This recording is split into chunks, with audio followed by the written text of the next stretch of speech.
Welcome, everybody, to the Double A Team. My name is Aldo Gandia, and the Double A Team, of course, is a show about Asian Americans and hosted by Asian Americans. Now, I'm not Asian Americans. Stephen Nagishi is. Ken Fang, his usual co-host, is not here today. He's dealing with some migraine issues, and so we hope Ken gets well very quickly, and we'll see him again at our next scheduled episode, which is 2 weeks from tonight. Stephen, how are you? Doing well, Aldo. How you been? I'm doing great. It's enjoying the beautiful summer weather, sort of late spring, early summer weather here in Chicago. It's been gorgeous the last few days. You know, here in central Ohio where I am, it's been somewhat similar. You know, the temperature's finally warming up in the 90s. And, you know, thankfully I'm not out when I'm working. So, you know, but it's been very, very nice. You know, a lot of sun. Obviously, next week, a week from tonight is the 4th of July weekend. So there's something to look forward to, at least going forward now. So indeed. Listen, Stephen, you do all the booking for the show and you do a sensational job. Why don't you tell our audience who you've booked for tonight? All right. So tonight, we're very, very excited to have Souichi Terada, who is a Boston Celtics reporter with Boston Globe. Obviously, we all know that the NBA Finals ended a couple of weeks ago, and Boston ended up losing to Golden State 4-2 in a very competitive 6 games. He covered the series till the very end, so I'm very, very excited to ask him. You know, the Celtics season. What was the turnaround that led to them getting to the finals when they were, you know, floundering at one point during the season? And we'll ask him a lot of basketball questions, not just Celtics, but also Lakers and Bulls as well. And then Dane Mizutani, who is the Minnesota Wild and the Vikings reporter with the Pioneer Pioneer Press, I believe, in Minneapolis. Since, you know, Chicago shares the same conference and the division with the Minnesota sports teams, you know, the Twins, the Vikings, the Wild, and Timberwolves. You know, it is very interesting to see, you know, what his perspective in the Minnesota sports. You know, the Vikings obviously play with the Bears.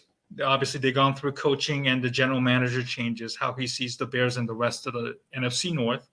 The White Sox, obviously, you know, continuing their dysfunctionality, you know, with the Twins very at the top of the, you know, AL Central, how he sees the White Sox and, you know, and the Timberwolves, you know, obviously making the playoffs for the first time in a while with, you know, Karl Anthony Towns and Anthony Edwards, you know, a second overall pick about a year ago, who was really turning into a great player. And if the Timberwolves are ready to, you know, become the next great team in the NBA and compete in the competitive Western Conference. So we're very, very excited to, have both gentlemen. And by the way, they're both apparently know each other very well. So rather than the usual separate interviews, we're very, very excited to have both of them simultaneously to talk all these things that I just mentioned. And we'll talk to, and we will cover other topics like LIV versus PGA. Obviously, PGA is continuing to lose golfers to the LIV, new upstart league or a glorified exhibition that has been funded by Saudi Arabia government. And where's the end game in all of this? And we'll also talk about the NFL, Deshaun Watson saga, as well as Daniel Snyder fiasco. We covered about the Commanders in our last show with AJ Perez from Front Office Sports.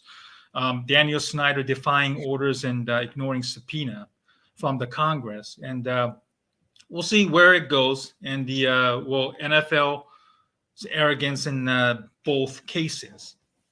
Well, not necessarily sink the league, but where is Roger Goodell's role in all of this? And will this finally be where we might see a change in the leadership and so forth? So we're very, very excited, and obviously, although you do a lot of great things for us behind the show, so we're very, very thankful for you to jump in, and then more than welcome to engage in our conversation if there's anything that you'd like to do. So.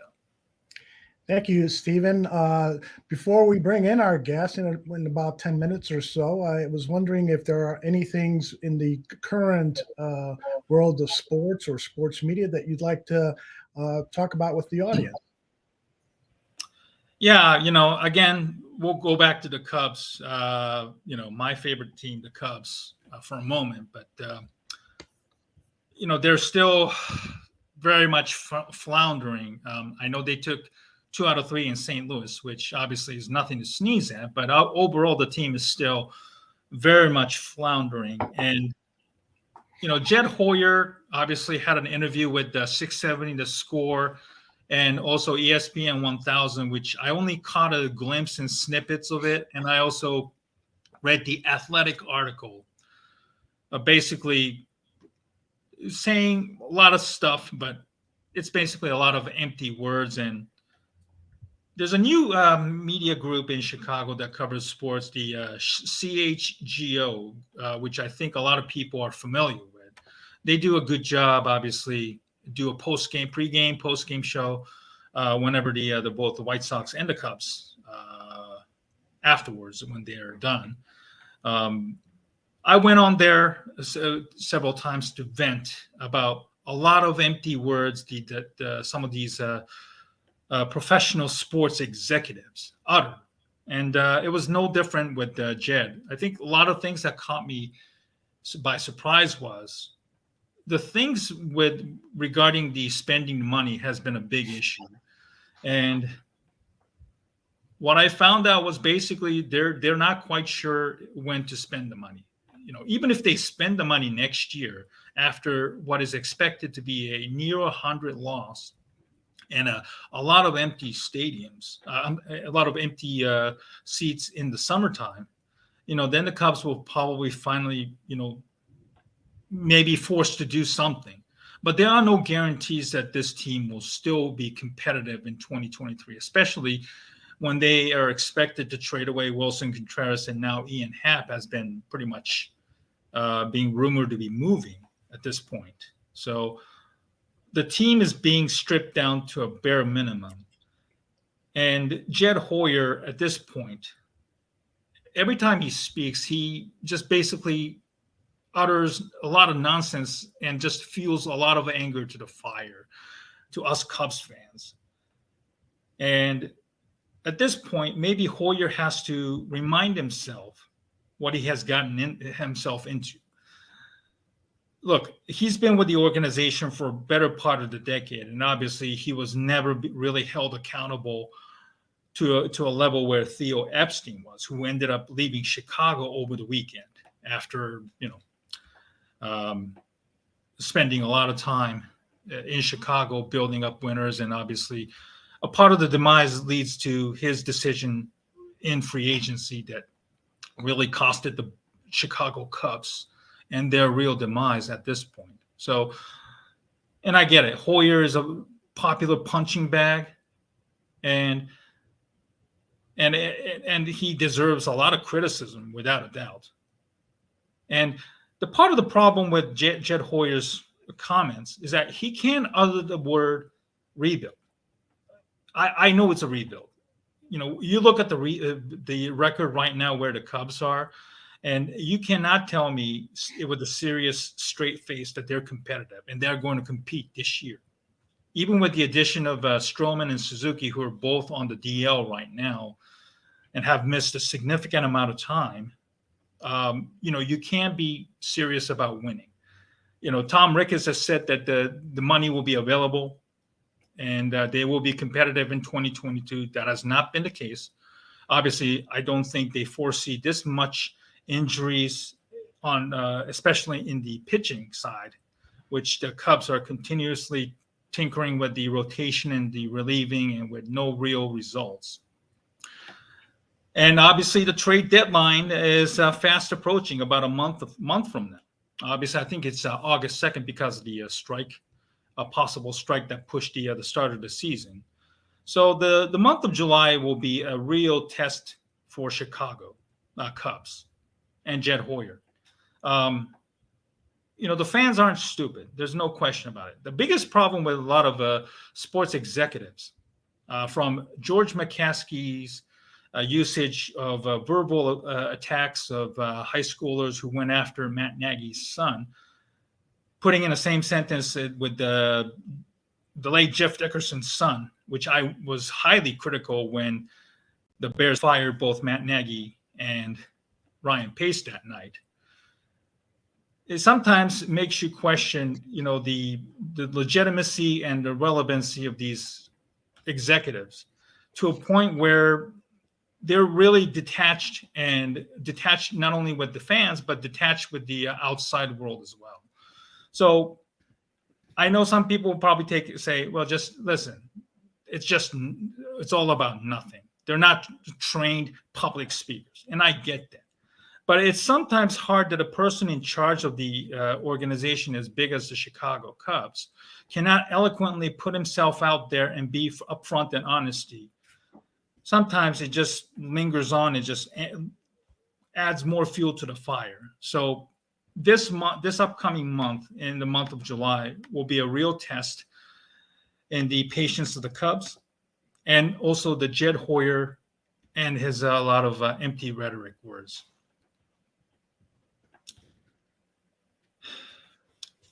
Well, I think I rambled enough about the Cubs for a good chunk amount of time. So, well, you did a great job, and I got to tell you, I pretty much agree with everything that you said about Jed Hoyer and Chicago Cubs, and I'd like to throw in my complaint regarding Tom Ricketts. Tom Ricketts, to me, has proven that he's an owner that you cannot trust. I always have my left eyebrow raises up almost to my hairline, although my hairline is receding, so it's becoming more and more difficult to have them meet. But I always question when the heir of somebody who is a multi-billionaire is given a baseball franchise to play around with. And that's what happened with Tom Ricketts. His father has basically funded the entire operation of building the Chicago Cubs. And so what we have had is somebody playing around with daddy's money and wanted to build not only a baseball World Series champion, which, credit to him, he did, but also nearby hotels and buy up a lot of property and change that whole Wrigleyville area into a money-making machine. And that has not happened. And so you got to wonder now if Daddy has said, you know what, we're going to I'm going to ask you to stop spending money until you show me that you can start making money consistently. And that's the problem that I have with the Chicago Cubs as they are run as an organization by the Ricketts family. I just do not trust them. They've engaged in some political activities that have frankly made me angry with some of their smear campaigns against a former president of the United States. And the fact that they are owning the Chicago Cubs just makes me much more suspicious of what it is they're doing and how they are doing it with the beloved Chicago Cubs.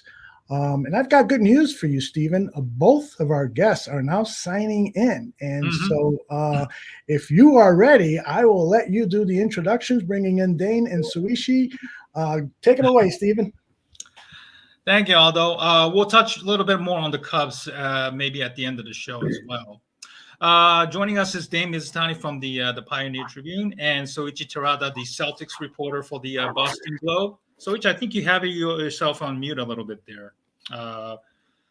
Yep, I'm good now. Yep. All right, guys, how you doing? Thank you so much for joining us. You good? Yeah, we're good. I'm good. Yeah. Good. We're really excited to have you guys on. And again, I sent you an email about an hour or so ago. Our co-host Ken Fang from The Awful announcing unfortunately could not join us, but we hope to have a great conversation, all three of us. And Aldo will join us from time to time if there's any topic that he wants to discuss as well, while he continues to produce us from behind. So I hope you guys will be patient with us throughout the night. So I understand you guys both know each other, correct? Yeah, we first met when I was doing an internship at the Star Tribune in Minneapolis a few years ago. So that's when we first met. Yeah. Is that right? Yeah. Wow. We worked at the rival paper, but Star Tribune, him under my Pioneer wing. Press. Yes, those are two big major newspapers in Minneapolis. For those who are not familiar with, what do you guys remember each other from their first impressions? Yeah, we first met through a mutual friend of ours, Megan Ryan. She was actually my mentor at the Star Tribune. Because I was an intern there, so she kind of took me under her wing. And I remember Megan randomly texted me. I was covering MLS at the time, so the Loons, and I was at like practice or whatever. Megan was like, "Come to this coffee shop, Pavement, I think, or whatever it was." And then Dane was there, and so that's when we first met, which is already 3 years ago, which is crazy. Nice. All three of us are obviously Japanese American, all three of us, and it's actually pretty cool to meet a fellow Nikkei or Nisei, whatever you'd like to call ourselves, and to have a real legitimate conversation, on this platform. Souichi, you're the Celtics reporter. Let's start talking about the NBA Finals that just ended. Obviously, Boston put up a real good fight. Just came up short. I know at one point Boston was like 18-21, if I remember. There have been like real conversations about should they trade Jaylen Brown, break up Brown and Jalen Tatum. From covering the team, what do you think was the turning point that led to their finals appearance? Yeah, number one is just health. I think, you mentioned Jalen. He was injured for pretty much, I forgot, like 10 games of like the first like 30 or however many it was. So just getting healthy, and then you could kind of see the continuity happen with, Ime Udoka as a first-year head coach. So obviously there were going to be some bumps and bruises transitioning for Brad. So I think in terms of the turning point, though, and the team kind of agrees with this, and you kind of saw it was actually December 31st against the Suns. Like, the Suns were obviously a very good team. They just smashed like the Celtics a few weeks ago in Phoenix. So like that rematch, I was expecting like the Celtics to have nothing pretty much, but they just came out and smashed the Suns, and that was kind of the turnaround. 18-21 obviously sounds good in terms of like the comeback and everything. They were 11th in the East. I remember I was actually joking with my beat partner, like, hey, maybe I might have to write like draft articles about like the lottery, because if the season had ended, like they would have been in draft or lottery positions. So, but I think that was a big thing, and obviously their defense really turned around. They're the number one defense in the league by the end of the season, but they were top 10 offense too by the end of it. And I think you can kind of look at the growth of guys like Jalen and Jason. Jason especially impressed me throughout the year, just because like nobody was really sure if he could be like a playmaking kind of guy, but you saw in the finals, like he struggled, but throughout the playoffs, like they put the ball in his hands a lot, and that was kind of a game changer for them. So between all those factors, and I think there was a lot of cultural buy-in, right, with Ime, especially. Like the funny stories you hear about Ime is him basically being like, hey, stop getting punked, stop playing, like just horribly during huddles and stuff, and the team would respond to that. And next thing you know, they're making a run to the finals, which I don't think anybody expected. You hear ownership speak, you hear Brad speak, you hear the team speak. Like, I don't think anybody expected it, but obviously, 2 wins away from an NBA title, like anybody will take that. And the core of the team is pretty much set. So, it would not be crazy at all to see them, kind of dominate the East the next 3-4 years. Sure. I remember watching the finals, and Dan, you could also chime in on this. I remember, was that Game 5 during toward the end when Jordan Poole made that ridiculous 3-pointer at the buzzer? Mm-hmm. I thought that was actually like actually I thought that was like the turning point of the actual finals, which I remember, as good of an effort, Boston put up. They were jacking up a lot of threes and obviously tried to catch up with Golden State in that series. What were you thinking as you were watching that series? Last 2 games, and was that like where it got kind of lost in all of this? Yeah, I think a little bit. It was just kind of weird watching Game 5 and 6, because up to before Game 5, like the Celtics hadn't lost back-to-back games the entire playoffs. Like whenever they needed to win, they did it, and it was just kind of like it was a little jarring to see them watch them lose 3 straight games after they went up 2-1. But yeah, I think that Jordan Poole buzzer beater was maybe like a low-key moment. I think they were up 72-71, and then the Celtics were up 72-71 after a great third quarter. Like, if you remember the first half of Game 5, like they looked horrible. So that was kind of a big thing. I think I remember asking Al Horford about it after the game, being like, was that a turning point for you guys? And he kind of toned it down, but I would agree with you that that was a huge momentum booster. So that's a good way to pinpoint it. The Celtics was horrible in the fourth in Game 5, and then they go on to lose. So, but the number thing for me for what was just watching them lose 3 straight games, like that hadn't happened since I want to say like sometime in January, December. I forgot the stat off the top of my head, but that was probably the most jarring part about the finals. Definitely felt like they wore down too, right? Like it was they obviously blew through Brooklyn, but then to have 2 7-game series back to back against Giannis and the Bucks, and then go play Jimmy in the Heat. Golden State was kind of coasting through the first 3 rounds, and then kind of see fatigue kind of wear them out at the end.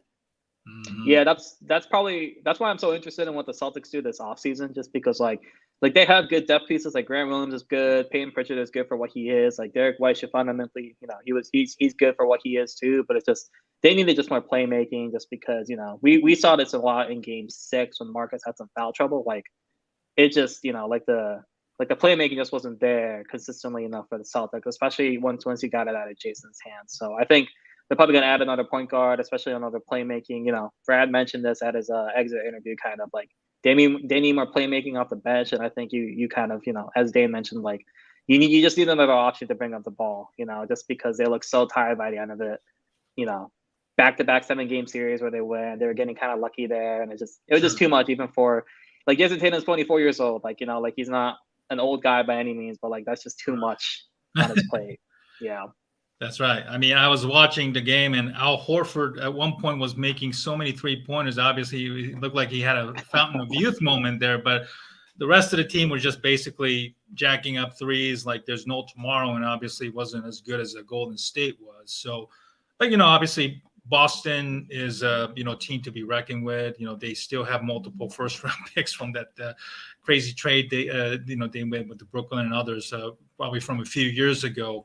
And I want to kind of touch about Kyrie, who earlier just tonight decided to opt in back for another year, $37.5 million, I believe, or 36.5, depending on where it was. He will be back with Brooklyn for another year. Did you cover Kyrie when he was with Boston? Thankfully, no. I was not here yet. Oh, okay. So you then have to deal with his crazy antics and all that nonsense stuff about the vaccination and all that stuff then. Yeah, and then it was funny though, because like the last 2 playoffs, the Celtics faced them in the first round, and sometimes like the Celtics beat joked that we kind of morphed into a Kyrie beat for a little bit, just because he, it was kind of like honestly like Draymond in the finals, but like there are certain players who just literally everything they do just garners so much attention, and Kyrie is one of those guys. So for better or for worse, like it's good for media attention, but actually doing and covering and writing about all that stuff is it gets real messy real quick for sure.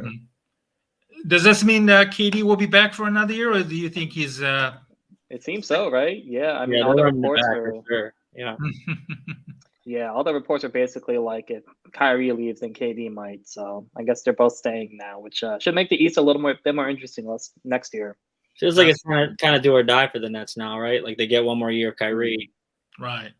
They're going to enter as title favorites or one of the top tier title favorites, and if they win, they'll run it back again. If they lose, blow it up for real. So hypothetically, they should be healthier. Like a fully healthy Brooklyn squad is still pretty interesting, like Ben Simmons and Joe Harris included. But obviously, you just never know with those guys. Far from a guarantee. Yeah, that's true. The Ben Simmons is actually a big, a huge question mark right now. He didn't play at all. Obviously, it was well documented about his mental health, and now it turned out that he has to have a back surgery and needs to have a rehab that. I don't know if he's going to be ready by the start of the season, obviously. So, Brooklyn is a huge wild card. If Ben Simmons' head is in the right place, then I think that team will be really, really good. But if Ben Simmons is still like a diva on and off the court, then that's obviously a big problem for the Brooklyn right now. Since we're in Chicago, obviously, I want to ask both of you guys about the Bulls. You know, they finally made the playoffs for the first time in a while. You know, totally new front office. Wait a minute. Why are they laughing as soon as you mentioned the Chicago Bulls? That's my first question. I grew up in Aurora, Illinois, so I was a Bulls fan. Really? Yeah. I'm from Michigan, so I always laugh at the Bulls. Wow, nice. I was laughing. Yeah, we're Midwest. We're all Midwest folks here. Yeah. Oh, okay. So, what are your honest thoughts about the Bulls this past year? They really started off like a gangbuster. You know, DeMar DeRozan was like a legit MVP candidate. Right. They fizzled really badly in March, April. You know, they were constantly getting blown up by double digits. And even in the playoffs, you know, they were all of the losses against Milwaukee were pretty much like 15, 20 points range. They never really won anything against Brooklyn, Philadelphia, Boston, and Milwaukee. I think they were like 0-18 or something like that. What are your honest thoughts about the Bulls this past year? And you know, where do you see the Bulls needing to do to get back to the being a legitimate contender? Sure. I grew up in Illinois cheering for the Bulls. I'm 30, so like I was in the latter half of the Jordan years. Don't really remember them. I've started following the Bulls like when the Tim Floyd era, terrible, awful, like decrepit, and like started coming up watching when D Rose popped. That was when, you know, I kind of saw them, you know, be relevant, see how much Chicago could take that team under their wing if they're relevant. So about last season, the thing I noticed the most is like they finally got back to at least a respectability. Yeah, where they're not just this pushover team every time they step on the court. Yeah, I think that's important. I think you have to establish like winning culture at some point. You can't just. It's so easy in the NBA to be like, okay, we're not going to win a title. Let's be bad. Let's tank. Let's get the best. Yes. But like, it just doesn't work like that. You know, there's different, you know, ebbs and flows of a franchise. And if you just are consistently terrible, you know, I grew up in Chicago, but now I live in Minnesota. The Timberwolves are a good example. Like that losing nature kind of just like spirals and it can snowball. So I think last season with the Bulls, like at least coming back and being a relevant franchise in the East was a good step in the right direction. Now, I don't know if that core can win a title. Like, I think you kind of got to make a splash move. I've seen them tied and attached to Rudy Gobert. Sure. I hate that trade because I'm not a huge Gobert guy, but like, me neither. I would understand the idea of taking a swing because I think with Levine, you know, probably coming back, DeRozan probably not going to catch lightning in a bottle again, but you know, there's pieces there to be competitive and you just need to upgrade certain parts of the roster. But the East is a beast. Like you got to beat Giannis. You got to beat, you know, Souichi covers Boston and Tatum and Brown. They're not going anywhere. We just talked about Durant and Kyrie. Like, do the Bulls have a core that can really compete with those guys? Like probably not, but an upgrade and then get some injury luck, you know, maybe in the playoffs, they can win a couple series. And then next thing you know, maybe they're like a Celtics where things break in their favor. But as constructed right now, like, I don't think they're a title contender by any means. Yeah. Their roster is just so, I just wanted to add, like, their roster is just like, obviously it was a feel good story. Like DeMar had those back-to-back game winners. Like that was cool. You know, like I grew up on the D Rose times. Like I was a huge D Rose fan during his MVP and everything. But like, I just look at the roster, like I pulled it up and I'm like, what do you kind of like, you can see why they were a consistent playoff contender when they were healthy, but like, what are you going to do with like Vucevic and like, you know, he's not getting any older. Like you got to do something with Levine. Like I like Io a lot. I thought he would be good, but like DeMar just had a career year and he's getting up there in age. So it's just like, you can see like, you know, like the excitement, obviously you could tell, you know, like my Bulls friends, like they were thrilled with this year, but like, what are you going to do from here? And I guess that's kind of the big question mark. And I honestly don't know. Like, I think, you know, this current core is like their peak is kind of last year, you know, maybe they could have made a second round, but it's just like a little strange, I would say, you know, like, I don't know where you would go from here. Right. You know, if Vucevic was, you know, a little more decent, especially on the the defensive side, and I know he jacks up a lot of threes, and which obviously draws a lot of ire of the Chicago Bulls fans. But I don't know. I'm very curious to see what the new front office does. With the free agency starting next week, there aren't a lot of big free agents out there. Maybe some restricted free agents who might be signing offer sheets, but we'll see. Obviously, Kyrie's running back with Brooklyn, so we're definitely interested in that one. The NBA draft was last week, obviously, and I wanted to follow your guys' perspective. Obviously, the Bulls draft as well as the others. Who did well and who didn't do well in your opinion? Souichi, let's start with you. I'm from Michigan, so I might be a little biased, but I thought the Pistons had a great draft. Yeah, I agree. I thought the Pistons did very, very well. I'm not like the biggest Jaden Ivey fan, personally speaking, but like obviously this dude looks supportive of an NBA player, and like trading with the Knicks and everything, and getting Jalen Duran and everything. Like I thought they had a really good draft, and that's after a couple. Obviously, I mean it looks like you had a home run with Cade last year, so I think you feel pretty good about there. I think you feel good if you're OKC. I thought Paolo was number one personally, so I thought Orlando made the good choice. But you look at Houston, like all the top guys, aside from Sacramento, but like that's kind of a given at this point, right? Like you pick Marvin Bagley over Luka Doncic. So I think, I think the Pistons had a really good draft, and I don't know about the losers off the top of my head, just because I guess we don't see how these guys will pan out, but.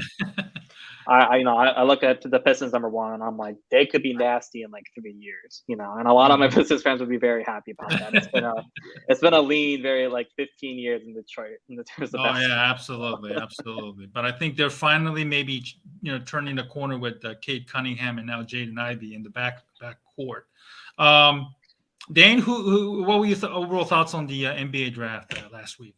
Well, I'm in a group chat with Souichi, so we're always talking about basketball and just whatever life. But every single pick that the Pistons made, I did the eyeballs emoji. Like the Pistons did well in that draft. I'm a bigger Jaden Ivey guy than Souichi is. I think he can ball, and I think like those two in the backcourt, like you don't necessarily need like one point guard when you got two guys that can go get buckets. And I really like Jalen Duran's too. So it's just like.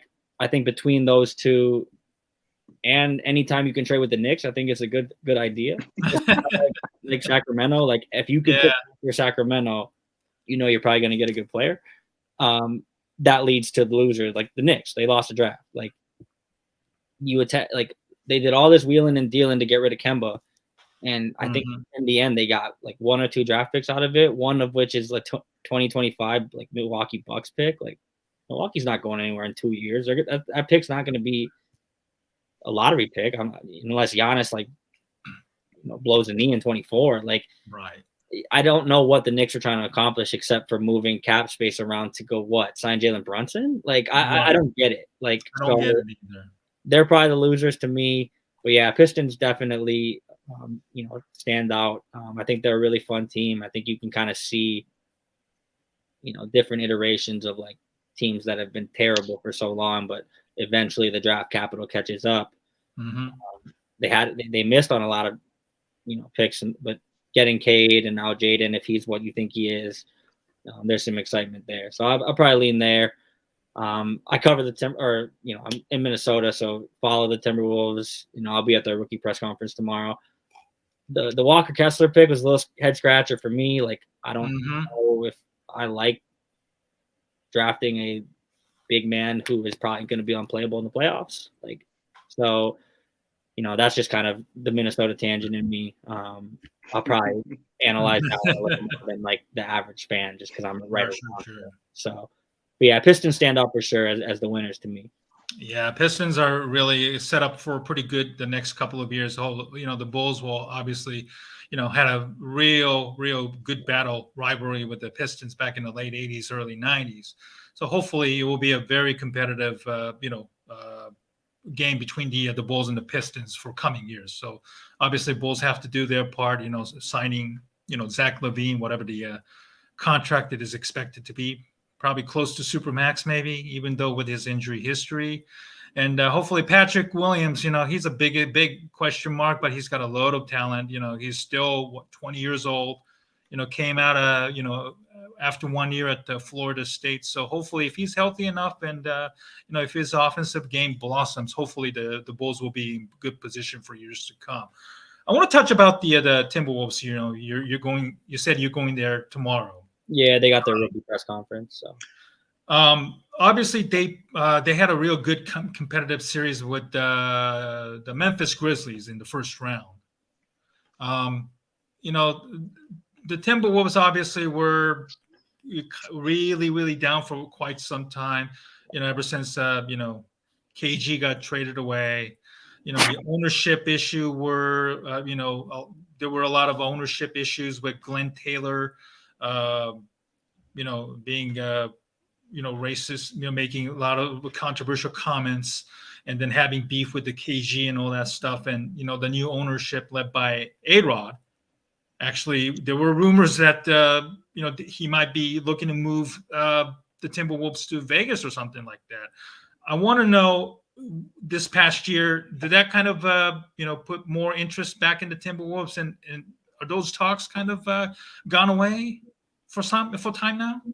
Yeah, I'd be pretty surprised if they moved at this point. I think if the NBA is going to Vegas or Seattle, like everyone knows A-Rod Seattle ties, like I think it's going to be via expansion. Like I would find it very, very hard to believe that, one, they've kept reiterating, like, we're here to stay. And I know Seattle's heard that, like they lost their franchise to OKC, like words don't really mean a lot, but I would be pretty shocked if the Timberwolves were to at any point in the future relocate. I think having an ownership group, you mentioned A-Rod and Mark Lowry, his business partner, I think that helps them be a little more relevant, a little more,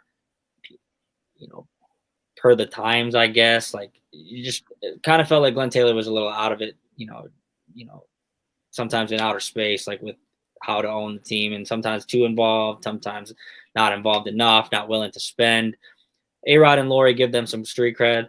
And I think at the end of the day, when you have a superstar like in the making, like Anthony Edwards, like he's going to start making you money. You're going to start making the playoffs. Like there's going to be a buzz in the city.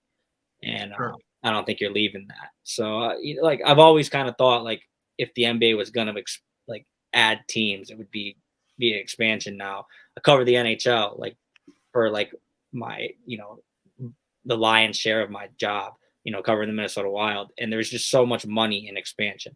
The expansion fees are crazy. These teams can make so much money. Exactly. The sharing that, like, it makes too much sense in the NBA. I'd be interested. I think the NBA can handle expansion too, with like the talent level that exists in the league. Mm-hmm. Yeah, I'd be shocked if the Timberwolves were a part of relocation at any point. Mm-hmm.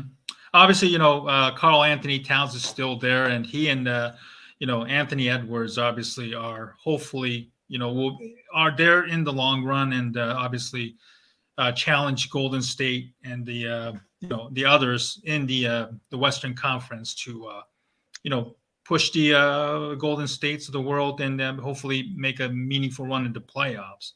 I want to close out the NBA by asking this question about the Golden State Warriors. Obviously, talks of dynasty has been kind of thrown around rather casually nowadays. Are they like a Bulls type, maybe the Lakers type, Celtics type, dynasty in your opinion, or is that in your opinion? I think Dane and I talked about this. I mean, are they not a dynasty? Like what? Like they got four of them. Yeah, they got four of them, and Dane just mentioned this, but like the talent of the league right now is obviously it's just gonna keep going up and up in terms of like the average player today would smoke the average player like 30 years ago, and it's just in terms of relocation talks, like the fact that they did it now is just so rare, I think, and obviously like there are certain factors like they got lucky because KD, they had a max slot during when the salary cap spike, all that kind of stuff, but sure, like it's very hard to win a title and everything. And, I cover the Celtics, so like Boston fans will get mad at me, but like, let's not act like, a dynasty, 50 years ago, 60 years ago was quite the same in terms of like the number of teams, right? Like not to take anything away from Bill Russell and those guys, but like there are 30 franchises, like the salary cap is what it is. Like you need, so many factors to go correct. You need to be lucky in so many ways. And then the fact that they were able to do that 4 different times, with these core players, but also a lot of, complementary pieces, if they're not a dynasty, I don't know what we're calling dynasties, I guess. Like, that's to answer your question, really. Like, they've just been so good for so long and did it in, like Steph transformed the game. So you kind of have that going for you. Like, Draymond's what he is, Clay is what he is. Like, they're a dynasty. And if you don't agree, then I guess they're no longer dynasties, pretty much.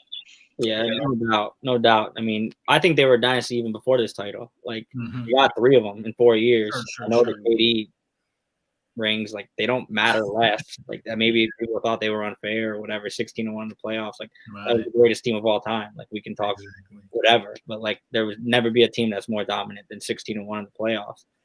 And to watch them do it, the rise and fall of the Warriors over the past like 8 years has been really, really interesting. How they went from this like upstart, like really fun team to like the super villains of the league, and then like fell off a cliff, supposed to be dead. And I think they became like, once again, pretty endearing in this playoffs, like watching them do it without Kevin Durant. Sure. So I think, yeah, no doubt about it, dynasty. I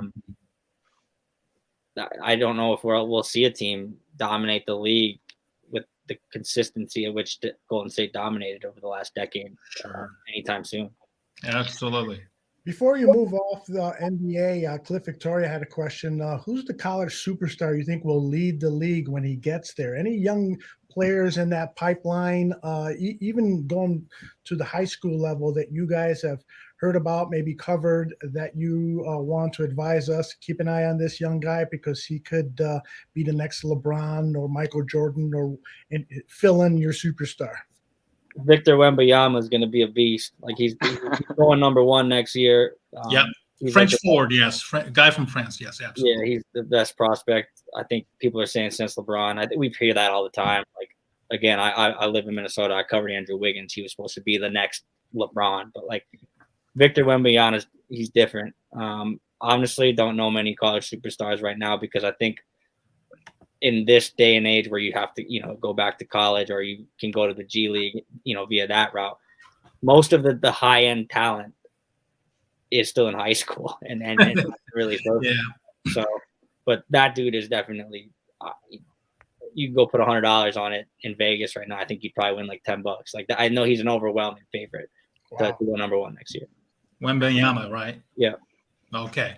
I've heard his name, and obviously, France has produced its share of great basketball players. Obviously, we all know France for being a great soccer nation, having won the World Cup 4 years ago as well. Before we end the NBA talk, I will talk about Golden State. They're set up pretty well. Obviously, they drafted Moses Moody, James Wiseman, and Jonathan Kuminga. Obviously, they're very, very young, and obviously those 3 guys will eventually start to make and then of course Jordan Poole, I forgot to mention, all those guys will still probably play a significant role in the coming years. And the NBA draft, we had 2 Asian players who were in it, Kai Soto and Davidson's Hyun Jung Lee, who both went undrafted. Obviously, it's I thought that at least Kai Soto would have been drafted in the 2nd round because of his height. Unfortunately, that was not the case. So hopefully, those 2 Asian players will, participate in the G League in the coming years, at least in this upcoming year, and then hopefully some team will take a chance on them. All right, let's go to another topic of discussion. The NFL. Dane, obviously you cover the Vikings. This is a Chicago network. We talk a lot about the Bears in particular. One thing we have in common is that we both fired their head coach and general managers this offseason. We both started anew. We have Ryan Poles, the new GM. I know the Vikings also interviewed Ryan Poles, and I know some of the talk show people up in Minneapolis were very, very salty for Poles picking the Bears over the Vikings, et cetera, et cetera. Can you give us a brief overview of this upcoming season regarding the Vikings and how you see the Bears and the rest of the NFC North? Yeah, I think it's interesting. I think the Vikings and the Bears, like, they're already attached at the hip just because of the NFC North, but like because of Ryan Poles going to Chicago, Kwesi Adolfo-Mensah going to Minnesota, obviously, I think they're going to be kind of analyzed on the same timeline moving forward. Who's doing a better job at this point in time? We'll see. The Vikings are ahead of the Bears right now. Like, I think there's no doubt about that. Like, Justin Fields is an exciting player. I think there's obviously pieces in Chicago that are exciting. The Vikings are ready to be a playoff. They're not a Super Bowl contender to me because I'm not a Kirk Cousins guy. I just don't believe they reach the Super Bowl. But there's no reason. There's no reason this team can't make the playoffs next year. There's talent, bursting, out the doors of that locker room. You got obviously Justin Jefferson, who might establish himself as the best receiver in the league. Some people already think he is. With Adam Thielen, that duo, Dalvin Cook, Irv Smith as a tight end. That he's kind of a flyer. You don't really know a lot about him. Yeah, he's a guy who can perform at a high level. Mm-hmm. There's so many pieces around Kirk Cousins. As long as Kirk Cousins can, manage the game and make the throws that he needs to make, and avoid the disastrous debacle throws that tend to kind of haunt him late in games.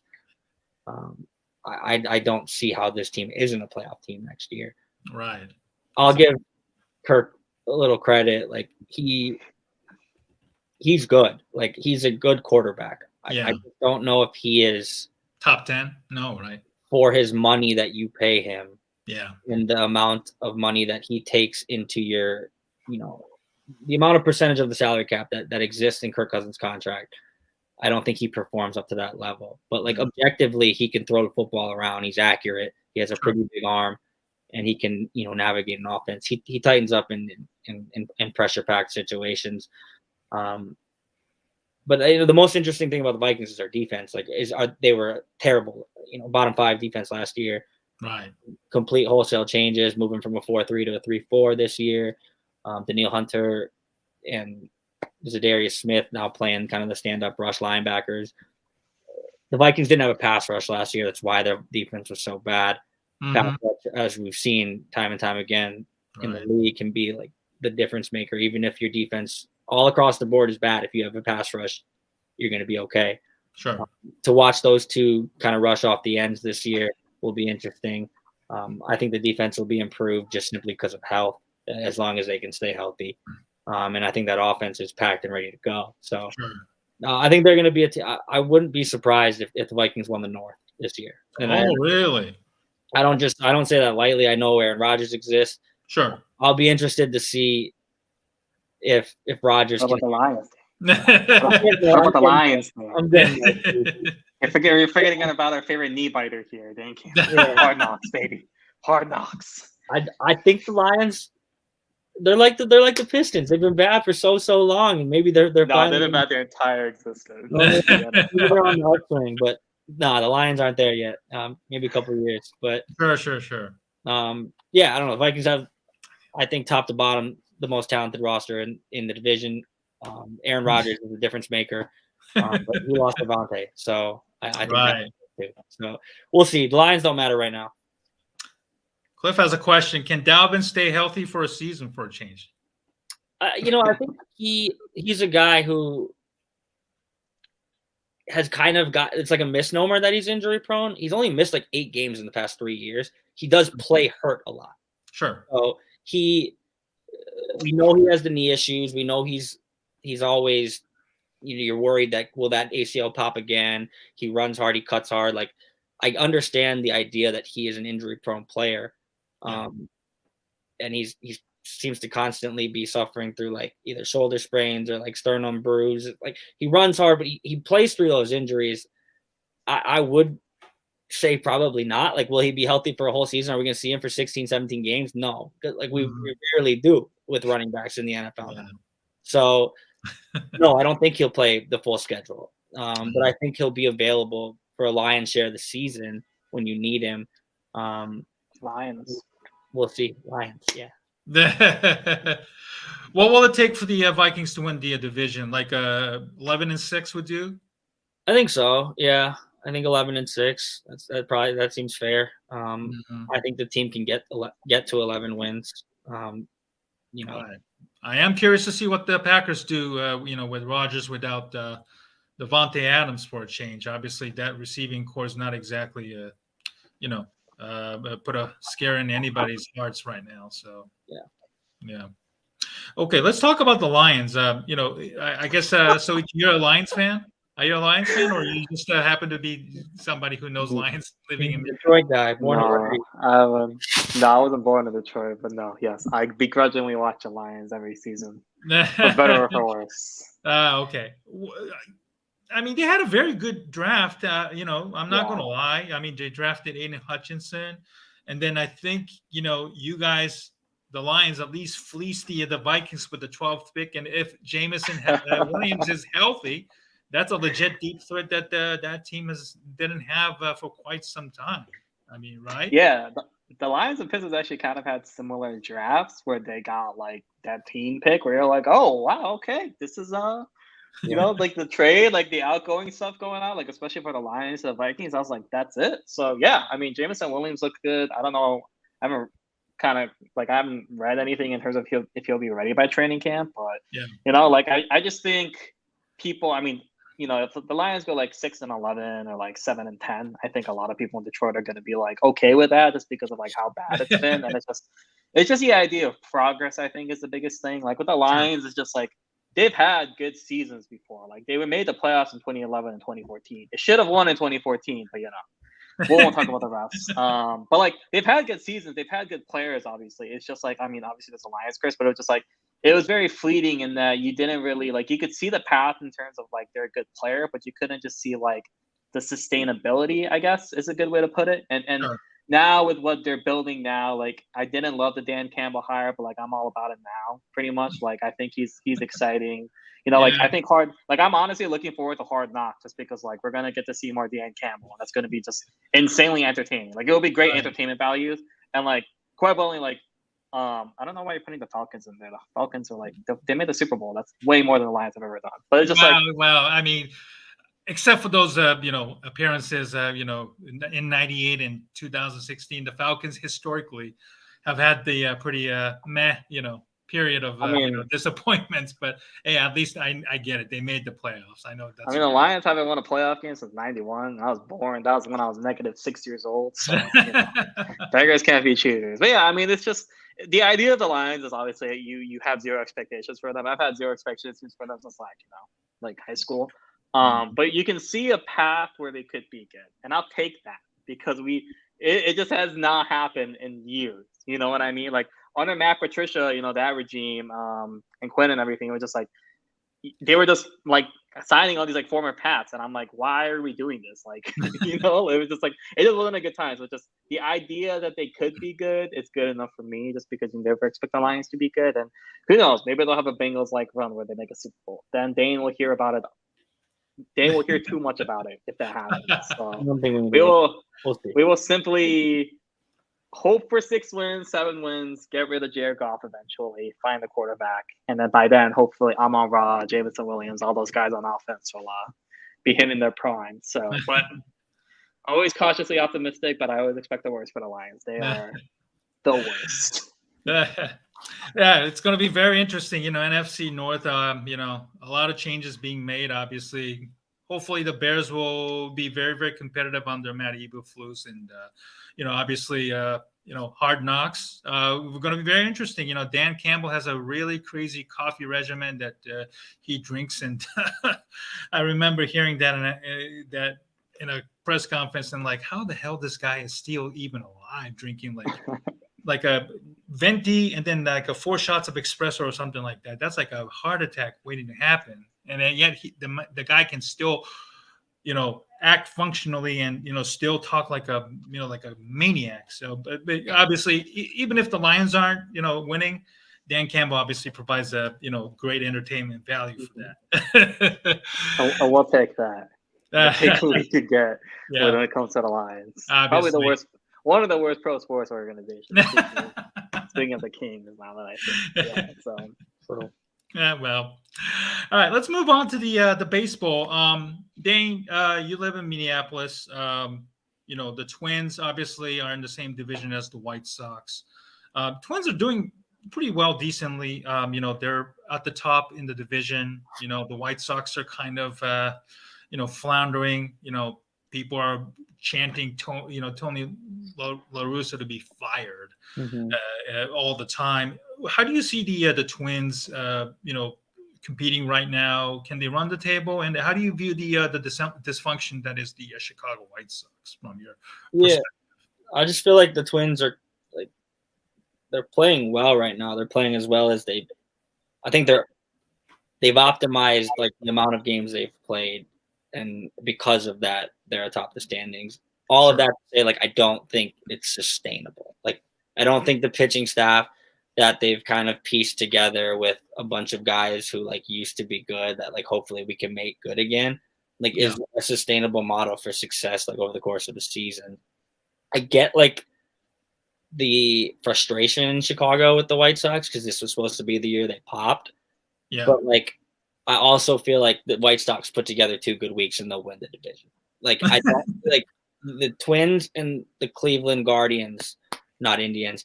Cleveland Guardians are like not running away with this division. I think the division also kind of cannibalizes itself to a degree. Detroit is pretty much non-existent right now. I thought they were not as bad as the Royals though. That's true. The Royals are horrible. That's true. But Detroit was supposed to take a step, and I think maybe we'll have to wait till next year for that one. It does feel to me though like Chicago's the most talented team. I understand the frustration with a lot of fans in Chicago. I still got friends that I grew up with have been waiting for this team to finally materialize and realize their potential. It's not happening yet. It's not happening fast enough. I understand why that's frustrating, but I still feel like if you want to go put money on the White Sox to win the division, like that's not a bad idea because I think if they get hot enough for even if it's a short amount of time, like no one is running away with the AL Central right now. Yeah. Probably a dogfight to the very end, right? All 3 teams, maybe. Yeah, we'll see. The Twins, they can hit. The pitching at the end of the day. I know, like, credit their starting rotation. It's been better than expected. I don't think it's sustainable. The other big story that's kind of flying under the radar right now, but eventually will probably be brought up at some point. Obviously, is the future of Shohei Otani with the Angels. I know the Angels fired Joe Madden. That hasn't done really much any significant difference so far. He's still, putting up some decent numbers.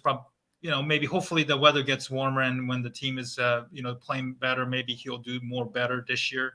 Obviously, nowhere near as probably as prolific as last year. There are some reports out of Japan that the Mets are actually really ready to throw break the bank. Obviously, they have a brand new ownership in Steve Cohen, the fun guy. They're throwing a lot of money to put together a real good team in the Big Apple. Where do you see Shohei Otani, eventually, he's a free agent next year. Do you see, the Angels breaking the bank to keep him? Or like maybe he should probably bolt or demand a trade at some point? I want him to go to a different team. I don't like not watching Shohei Otani in the playoffs. So personally speaking, I want to, I don't know. Obviously, I'm sure he had, his reasons, but like at some point you got to get like there was the other day, right? Like when Shohei had like 8 RBIs or something ridiculous against the Royals and they still lost. Then the next day he pitched like 8 innings of like 13 strikeout balls or something. Like I was at Fenway Park when he struck out, I don't even remember like a dozen Red Sox or however many it was, and it's just like, it's great watching that, but like I prefer to see that in the playoffs. So like, at this point, like I thought this year was the Angels' year, obviously, before they went on like that 14-game losing streak or whatever, however long that was. And it was like, at some point, you're kind of like, but like let's get the move on here. Like I'm trying to see this dude in the playoffs. I'm like, it's clearly just not happening with the Angels. Like like that's kind of the issue with Mike Trout, right? Like how many times have they made the playoffs with him? I think they got swept by the Royals, and that was pretty much it. So, like I think, I don't think Dana and I know baseball enough to be like, he would be the perfect fit on this team. I think he would be a perfect fit on the Tigers just because he's a very good baseball player. So, well, you know, I just want to see him in the playoffs. So, like, that's my biggest thing. Like, obviously playoff baseball is awesome. And I want to see Shohei Otani on that stage just because we haven't been able to see it yet. And I think that's a shame. That's true. That's true. Dane, what are your thoughts on Shohei Otani's future and present and the future? Yeah, I think Souichi's spot on when he says, like, I don't know, like, the intricacies of baseball and each team enough to know where he'd fit, but, like, he's a guy who would literally fit anywhere because he's maybe the best baseball player of all time. Like, I think that's fair to, like, say. That might sound crazy to some listeners and whatever, but, like, dude is playing in an era where, like, everyone throws 100, or, you know, the curveballs, you know, jump from 12 to 6, and, like, he's pitching, he's hitting, he's doing it all at such a high level. So I don't know, he'd fit in anywhere on any team. If the Mets want to make a run at him and they can promise me that they're going to get Shohei Otani to the playoffs, like, sign me up. Like, any team that can get me watching that dude in October, like, great, because you know, I know baseball is a little finicky and, like, one guy can't necessarily carry a franchise. Seen. But the talent's being a little bit wasted right now. I feel that way too. Yeah, you know, the Angels have made so many bad, you know, free agent, decisions. You know, with the Albert Pujols 10-year, $240. If you remember, he never even finished that contract before he got released. The Anthony Rendon 7-year, $245 million looks like another bad, you know, investment. You know, the Artie Moreno, the owner, is kind of under scrutiny right now because he made illegal contributions to the Anaheim mayor, who ended up resigning and now under FBI investigation into their illegal campaign donations to his reelection bid. You know, because they were involved in the redevelopment of that Anaheim Stadium area. So we'll see how that one goes. But yeah, I do feel that, you know, there's part of Shohei probably wants to play in the playoffs. And he has stated in the Japanese media many, many times that that's all he cares about, winning and playing, you know, winning championships. So if the Angels are nowhere near that, and right now they're nowhere near that, at some point, maybe, you know, who knows? Maybe the Angels decided to blow it up and start over again at some point, you know, as soon as maybe in July or this August. So it will be interesting to see how this one unfolds and where he goes as well. I'm going to change subject for a little bit and, you know, talk about, you know, LIV and the PGA. I don't know if you guys are hardcore golfers or play golf at all. Oh, you play golf, Dave? I'm not very good, but I do consume a lot of golf. Like, okay. Oh, yeah. Then we all know the backstory. You know, the LIV backed by the Saudi the Saudi government. You know, we all know about the Jamal Khashoggi incident where the Saudi journalist was beheaded by the Saudi you know, the spies apparently in Turkey. And we all know Phil Mickelson, you know, obviously feeling the pressure and making uncomfortable remarks during the interview. We all know it's a money grab. And let's be real, this is just a money grab, no matter who is behind it. And, you know, as a sport, you know, reporter, journalist, you know, when you look at these guys, obviously bolting from PGA to LIV, you know, for an insane amount of money, what are your honest opinions about, you know, maybe players not being honest with the public, or maybe not answering, you know, legitimate questions and, you know, not giving honest answers? And how do you feel about, you know, these guys not being upfront about, you know, this is just simply a money, you know, they want to help set their family up for good, you know, 10, 15 years from now, you know, with Mickelson, obviously he has a huge gambling debt. That's a different story. And we all know that, but what are your honest feelings about, you know, the LIV versus PGA, you know, where the end game is and all of this? Yeah, it feels dirty to me. Like, the money's dirty. Like, the league, you know, all of it seems like really unsustainable too. Like, there's billions and billions of dollars right now being poured into different players across, like, different, you know, varying skill levels. All the money's dirty. It's coming from places that like we don't even know. And sports washing also becomes part of that too. Like they want to, it's become a huge problem nowadays, you not view it just as, in the U.S., but also from a global perspective too. right. Like if we can make people care more about golf, like maybe they'll forget that like our politics are pretty screwed up. All that being said, like I get it. I get why these players are taking the money. Like I would like to think that I have the morals to not take that money. But if I was a bad golfer on tour and this league was giving me $25 million to just show up, and like doesn't even matter. I think last place gets like $400,000 in these tournaments. Like, it's strictly a money grab, and it's going to run out. And if you can cash in at that point, like, look, I would like to think that my morals would be like, no, I don't want to take that money. Like it's, I don't want to where it's from. But if someone handed me $25 million, like I might feel different. So I get it. I understand like, these players, like, but what bothers me is like, say it then. Don't lie and say like you're trying to grow the game of golf and like, oh, there's just so much rhetoric around this thing right now, where people are dancing around like the idea of why did you go to live, and everyone knows why you went to live, for the money. So you don't have to frame it anywhere as such. Like I think like I would almost have more respect for a guy if they came out and said like, look, I suck. This entity was willing to give me $25 million. I'm never going to win on tour. Like I would be dumb not to take this. Without a doubt. Souichi, you have any thoughts on this? Not too much. I'm not as much of a golf fanatic, but I was listening to a podcast actually the other day talking about this, and I'm kind of of the same opinion of Dan, where it's just like, sure, we can talk about morals and everything, but like when you're making, I don't know, 20 grand a year or something, like you're not good, and you get paid millions, like it is hard to say, and maybe there is like a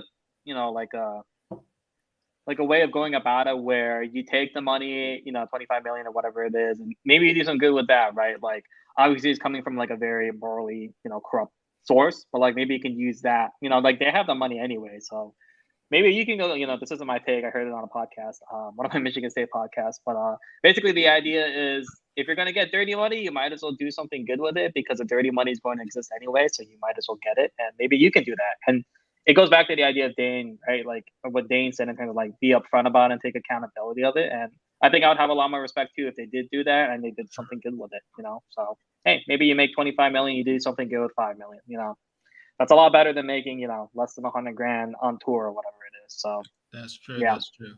So sports is wonderful. They provide us with so much entertainment. But on the the flip side, we're starting to see some of the the dirty and ugly side that the players, the executives, and the organization like IOC, FIFA, among others, that are very, very corrupt and run by the corrupt individuals. And we're starting to see some of the ugly side of it as well. And obviously you guys are reporters and journalists. Obviously you guys have a obviously still young, and obviously as you advancing your careers and cover different sports and U.S. and also internationally, I'm sure you're going to hear a lot of these stories, and hopefully you guys will uncover dirty secrets and the dark side of it, as you go on. We're going to close out, this wonderful show. By the way, Dane Mizutani from the Pioneer Press in Minnesota, Souichi Terada, the Boston Globe Celtics reporter, joining us tonight on the Double. Only thing with that is I don't work for the Globe. I work for Mass Live out here. My apologies. Mass Nah, Live. you're good. Mass Live. Yeah. MassLive.com as well. Dane, you work for the TwinCities.com? Yeah. That's okay. Pioneer Press, though. Yes, right. Okay. My apologies there as well. Cool. So we're going to close out the show, obviously, about, the reasons why, I kind of started this show with Ken, obviously, to bring awareness of the, the AAPI racism. Obviously, the pandemic has brought onto our community, and also promote, people like you guys who work in an industry that, let's be honest, still lacks, diversity. Not just in media, but also on the sports and entertainment side of it. Dane, I want to ask you, having lived in Minnesota for a while, obviously you went through the George Floyd trials and the angst in the city. Mm-hmm. Can you share your feelings and experience what the city went through, and kind of see any correlation that that us AAPI communities can learn and support what the African Americans are dealing with in this country right now? Yeah, it was a really dark time in the city, and I think it boils down to a lot of mistrust between not just like the police, but like the government at large. Like, Black and brown people are disproportionately affected in a negative way all over the country, but like in Minneapolis specifically, there are not just in Minnesota, like in Minneapolis specifically, there are parts of the city where like North Minneapolis is like doesn't get funding, and South Minneapolis and Southwest Minneapolis, like this is the same city now, like are very affluent and funded, and you can see where the money's being poured into and where it's not being poured into.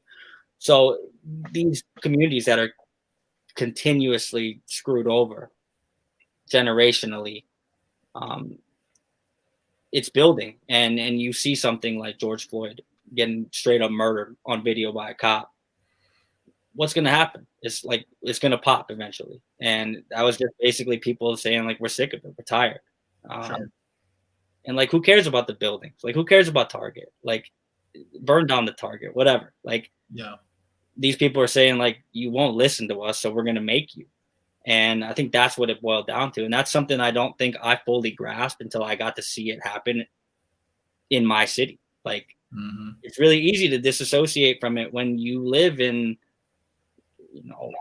Aurora, Illinois, and you see something happening on TV in whatever city it is.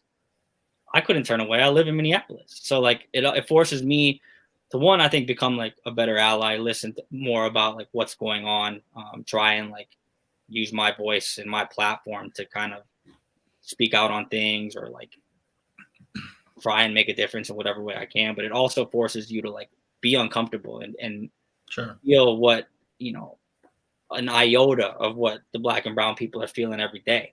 I think that was like kind of the biggest takeaway from George Floyd for me. I thought in a way too, it was, you saw communities rally around each other, which there were parts of that was uplifting through the tragedy and all of that. Like you saw certain communities really come together. George Floyd Square, where he was murdered, is still, it was a place for obviously a lot of hurt at the time. It's where he was murdered. Slowly over the course of the past couple of years, it's become a gathering place in that area of town, that community. And the city wanted to clear it out. There's no traffic, there's no road, blockades, and it's policed by the community. And they don't need the cops to come shoo people away. Like it's just like a safe place that the community has really taken as their own, as a place to heal and be mad or be sad or be whatever you want to feel within these confines of like the road. It's been cool to see some of those things, kind of transpire in the community at large, but then like seeing it kind of spread to a macro scale. Like George Floyd changed the world, not just like it didn't, it started here, but to watch it all spread throughout the country, throughout the world, and make people really listen for a change. Like I thought that was my biggest takeaway, and it sucked to live through. Wasn't like a comfortable thing, but I think that's kind of the point. Like you weren't supposed to be, you were supposed to feel uncomfortable in those times. Absolutely. I want to ask both of you guys this question, and we'll probably close out. When we began our show, at least when I started the show, we had Mikey Chan from the Irish Wire, which is a Notre Dame, reporter covering the Fighting Irish football. We had this honest conversation that people like Mina Kimes and Pablo Torre, both obviously ESPN on television regularly. Mina especially during the NFL season in particular. We both kind of agreed at that point. This was back in October of last year when we first did our show. we both kind of agree that neither one hasn't done a lot, to raise awareness. I know, here and there they're talking about it, but as a sports reporter, obviously in times like this, do you feel like that the awareness has been raised, or do you feel like even with the Mina and Pablo's presence, it's just not enough yet, in your opinion? Well, I think it's kind of, I think it's a little easy to just point out Mina and Pablo just because they're mostly on TV the most. I guess but I think they've done just things like I got lunch with Mina a few years ago, and that was pretty much just because I was a student at MSU, and I was like, hey, can we grab lunch or coffee or something like that, so like I think it's just very difficult to ask like two people, especially the two most like right, like just because we say Mina and Pablo, but there are a ton of other very talented AAPI people working at ESPN, right? Like I was with Ohm for the NBA Finals. He covers NBA. June covers baseball. He's very talented. Cassidy Hubbard is oftentimes hosting and everything like that. So I just think it's a little easy to just point out to people and be like, why aren't you doing more? I think at the same time, I'm sure they could maybe they'll say I'm not quite like I don't quite know what they're doing on a day-to-day basis in terms of AAPI support and outreach and all that kind of stuff, but I'm sure they've kind of done what they have to do, and I think that's the biggest thing, right? Like you have to raise awareness, but you also have to do your job, and it's just a lot to ask from just two people. And I think that's why it comes down to podcasts like this, like myself, Dane, all of our friends, like the group chat Dane mentioned, right? Like there are a few Asian sports writers in that chat, and we have these conversations oftentimes where we're talking about Stop Asian Hate and AAPI hate and all these things, and kind of the struggles too. And I just think it takes time. Like these things take time, right? Like we see a spike in hate crime ever since COVID started, right? Like it's only been 2 years, and really Stop Asian Hate was what peaked last year, right around after the Atlanta incident and everything like that. Yeah. And it just takes time for people to realize like representation is important, but it just takes time to realize like, hey, like these spike in hate crimes is not okay and all these things, but it's just a lot. I just don't feel okay. I guess I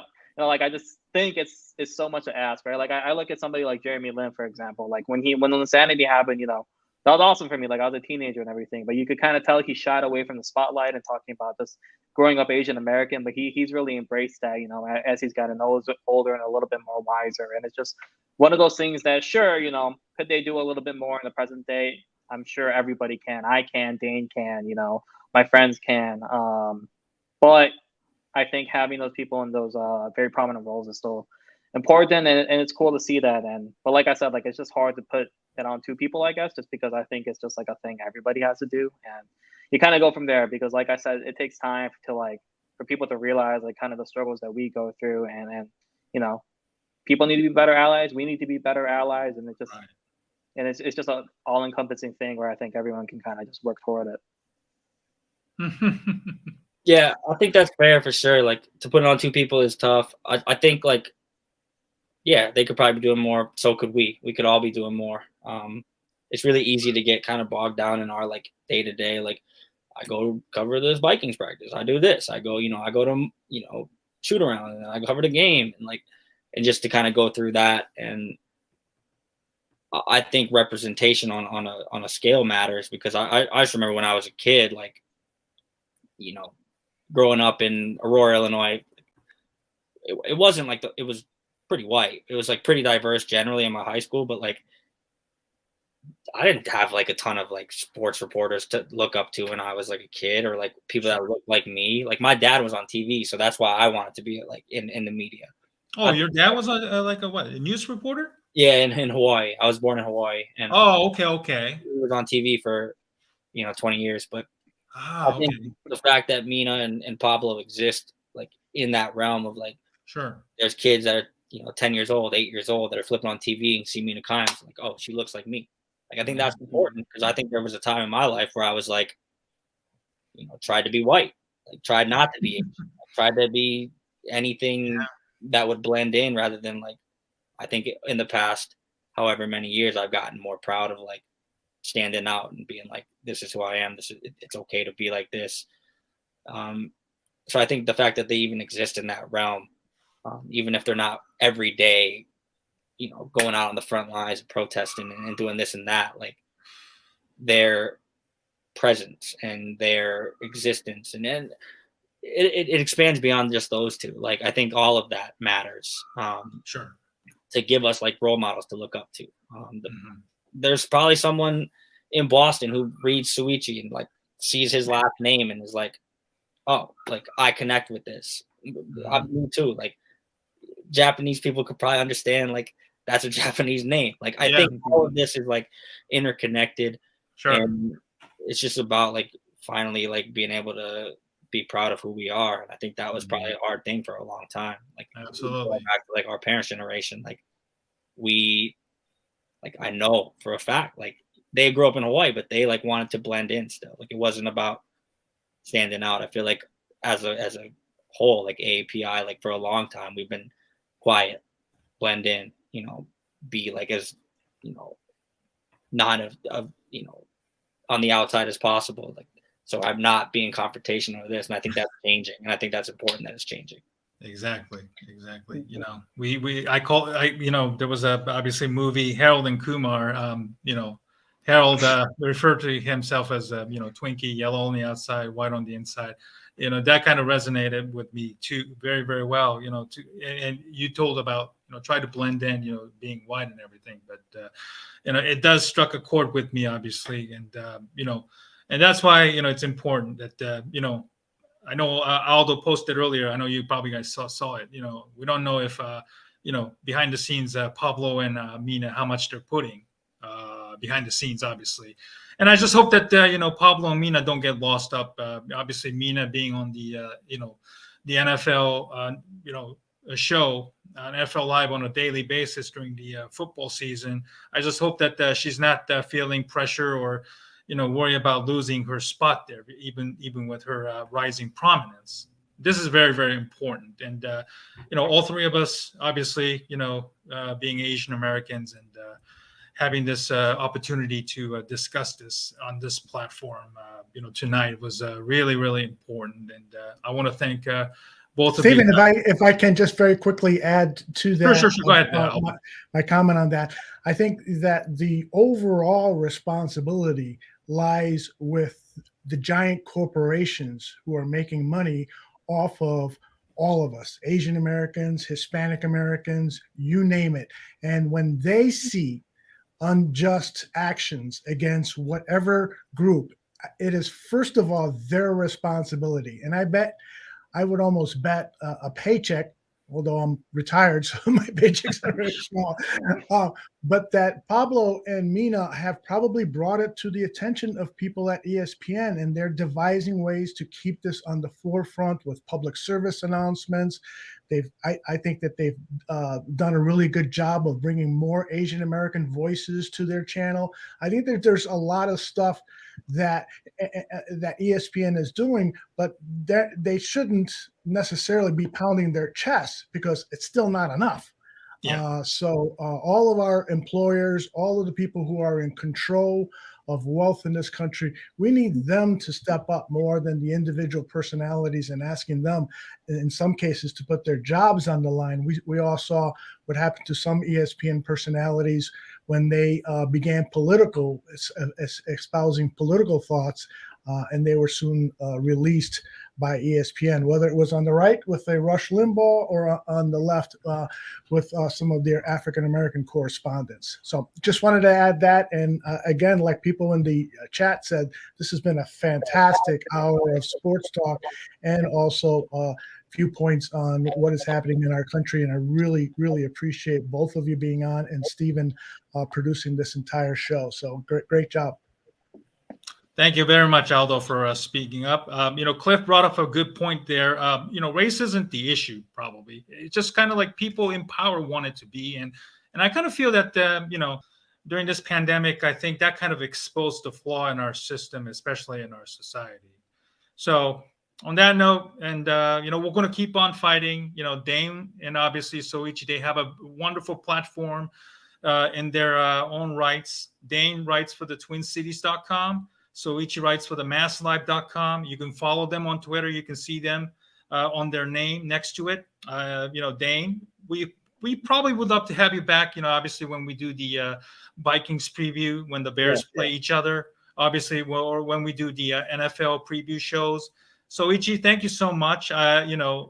Good luck to you covering the Boston Celtics. Obviously, they're going to be a real good team, and hopefully they'll probably be run back and become a champion. Before you leave the beat, and hopefully you'll be able to enjoy your, moment of victory and everything.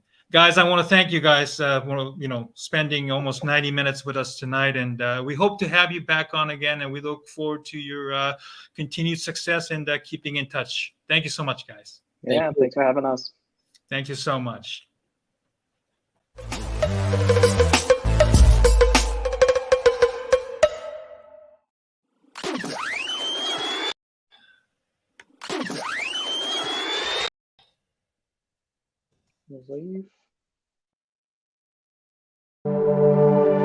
Zim, Joe, Vinny, and Gonzo.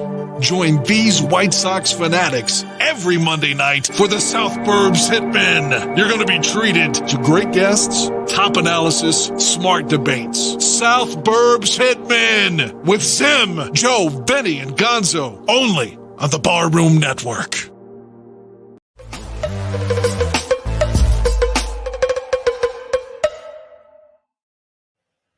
And the South Burbs Hitmen are coming up right after this show, within probably in a minute or two from now. So I want to thank each and every one of you for joining us tonight. And Aldo, really thank you for doing the dual duty for producing and chiming in and giving us fantastic comments toward the end.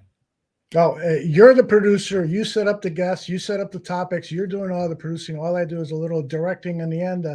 And try not to screw things up like I did just before that commercial break. So, no. Apologies for that, but you deserve all the credit, Stephen. Great job. Thank you very much. And we'll see you guys all in 2 weeks, a week after 4th of July. I hope each and every one of you have a wonderful 4th of July. Please stay safe out there. And we hope to see you all in 2 weeks. And we hope to have another wonderful guest and have a very interesting conversation. Thank you all, and have a great night, everybody. Goodbye.